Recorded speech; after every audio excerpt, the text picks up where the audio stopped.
When you picture Hollywood's golden age, what comes to mind? Probably glitter, glamour, all those stars on the red carpet. But the real engine behind that whole era, it wasn't just star power. No, it was this hidden architecture of control. A fascinating story of how the major studios stopped just, selling tickets and started literally owning the screen itself. For the public, going to the movies was a huge deal. It was an event. They walked into these incredible, just opulent movie cathedrals. But behind all those velvet curtains, the studio moguls were playing a completely different game. They weren't just in the business of manufacturing dreams. They wanted to own the actual, physical real estate where those dreams were being sold. All right, so let's get into it. Part 1, Hollywood's Hidden Architecture. This is the story of how the studios made that big shift from selling tickets to owning the screen. And believe me, this wasn't just about art. It was a pretty ruthless business strategy that gave them a monopoly over the entire industry for a solid 30 years. And this brings us to how they became the landlords of the silver screen. This was the big pivot, the move that changed the movie business forever.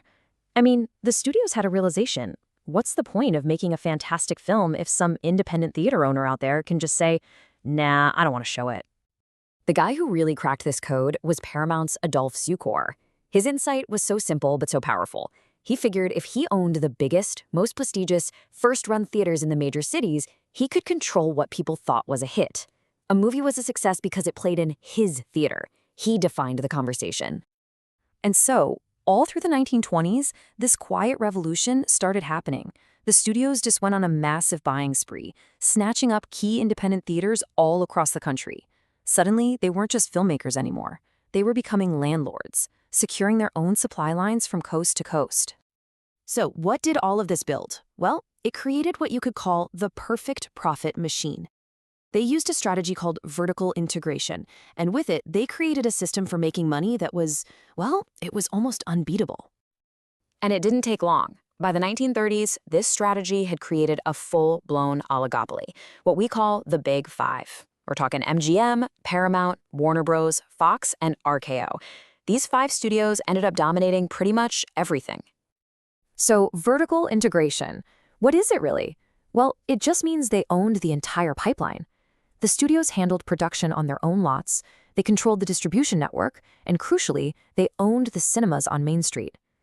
They had their hands on the entire life cycle of a film, from the first day of shooting right up to the final ticket sold. Now, you can probably guess what this did to the market. The Big Five kept all their best, most star-studded blockbusters exclusively for their own theaters.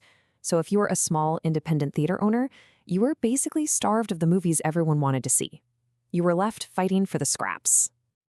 And if that wasn't bad enough, they had another weapon in their arsenal, a really coercive practice called block booking. This was how they crushed any competition that was still hanging on.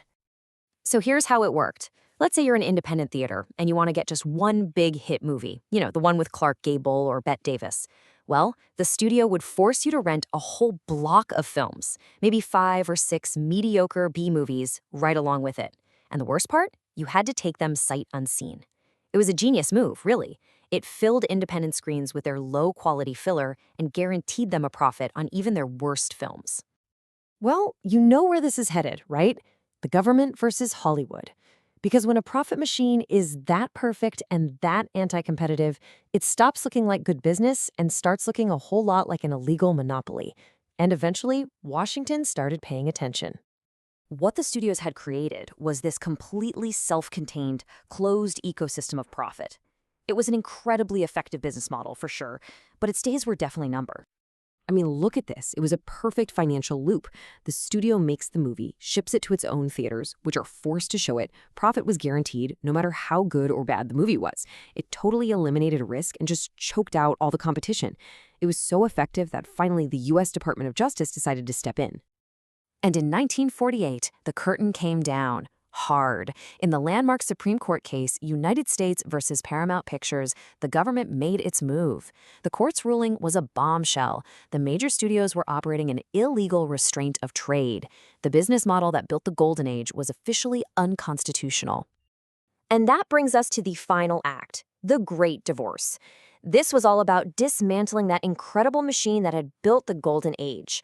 What came next was a swift, severe judgment that would fundamentally reshape the entire industry. The verdict couldn't have been clearer. The studios had to break up their operations. They were forced by judicial decree to sell off their theater chains. This was the end of their absolute control over the market.